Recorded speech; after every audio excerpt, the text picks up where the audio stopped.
too much GH. Many have come and many have gone, but you are a great kankamukashos ability,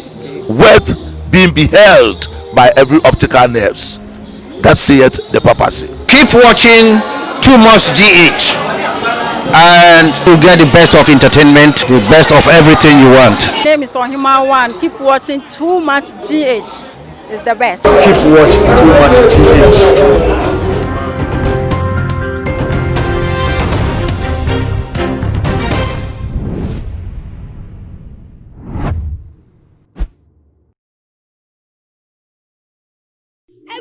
For me, my Obibia Akaba Stronko and about Too Much GH. And they a munya ba mo so for Mexico and someone just say aji baby I circulate to my mo baba some na yenim say ya former president be free mo Ghana ha na ye blow pan wa Ghana for do na animo yaw pan ya former president Jerry John Rawlings enya ne nkrechi ekọ ye to anananom wo ense do no Ghana for do na joma dwen kira na ebi bobo hu say we die bibi akọso esanse na kakakra bi na chese the election ashisha so na no Ghana for ni bi say we there MPP for nim ho bi ebi nsu beto odwa say NDC for na wo mo hyedane omo former flag bearer Jerry John Rawlings enye free ntino one more sympathy voting to the chess,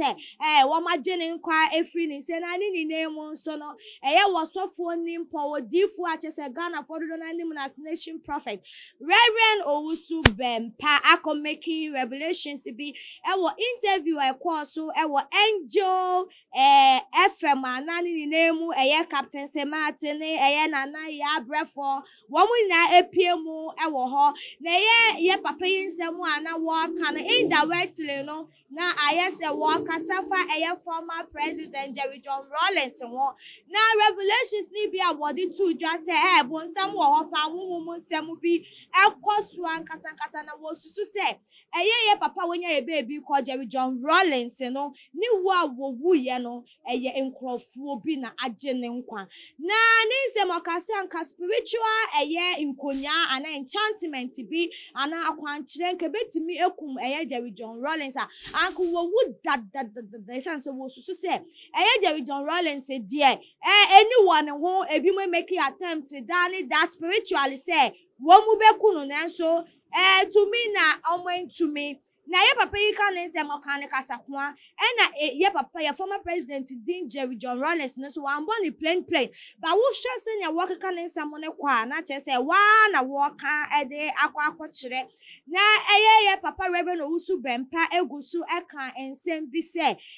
spiritual aspect no mo try anye ye na che se wo mo call na physical wo mo call no susu say poison pa na ye de ma ye papa yi ma we free atasefo asa so na say na wo kan nsem no o si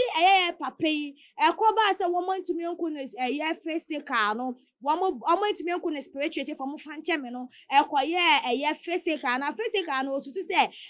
house help na wo ni fie won che say wo di sa adwuma ni bi pa any poison sem na no ankosi won hospital wa papa yi kopie ye na won so pa omo bo pa wo ho che say pa no womo bo pa say ye inject papa yi na one free atasefo assassinated for mama me fan to just say papa yi kan nsem pepe no true for say they dance ni wa broche na so dem dance no or da menim ha pepe say ya na ye papa yi de nsem no to eja Jerry John Rawlings would have been killed spiritually if the plotters had succeeded. However, upon several spiritual attempts to end the life of the former president of Ghana, Jerry John, failed. Their group resulted to use physical means, as I put it earlier on. Wapa say one wapen wo no spiritual anye no one more tempted physical no there to me associated for Wasaka say the ekanen semu. He cited that the group paid huge sums of money to the diplomat doctor and was injected with poison while his personal cook also played a vital role to see to it that the mission would be accomplished. Say na waka no say na the two the can the two jano. And I papa to us though also Bempa did not mention the name of the late President Rawlings. The description he gave during its revelation made it obvious that he was talking about the late leader and founder of the NDC who died few days to the 2020 presidential and parliamentary election. Therefore, we sure say na papa na work kan nsem interview na say now one body plain place na me di two jano na emo indirectly say we nyanse ni badwen ba hu se kasa kwa na kasa wo kasa fa former president Jerry John Rawlings munete for we share wasofo ni mpaye ni mu say ni prophecies eka a prophecy a wo mafa election yi kra ebeto ja no eno nso ebe mu pepepepe ne nsem odi beto ja na wo ngina so ne kwan so ano no anase we de watena nani nto se ne ACT bia Ghana fo ebobo hu omagya omadwen kire ebi se prophet yi asem pa na wo pa ma no ye fe ne wo kota wo betimi anya anu yi ebi mu nso se wo ye hunwu mu nipa enti se wo ka revelation na chese wo nimu ni a wo gina so a wo de ne nsem tudwa ebi mu se Ghana fo da mo beji prophet fo mo Ghana ha di na chese akechi di amamo esanse mu gidie sankasa na tie for se na sitie bia ya sofo Reverend Owusu Bempa nsem a wo de betudwa eni Ghana fo adwen kire eni se na wo si kan nsem ni sifa no misusu se wo so wo ho adwen kire ja adwen kire etu ye comment section wo fama me afen so won subscribe ya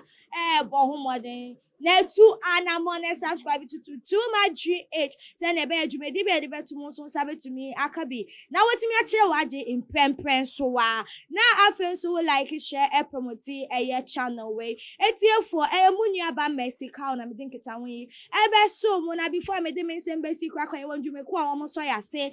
Mama Juliet Ventures oba pese wo kitchen ewo enika na wura wa nche na we pie dia bo ma dia for Mama Juliet Ventures number no be boa ama kitchen aye crabeshe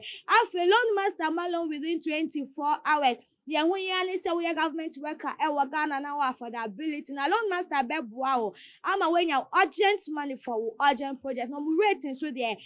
that from kra and mo terms and conditions so that from kra for aha and emre be ma me kwan na me de mo esi that say ne ye besan ehie bi makwa mo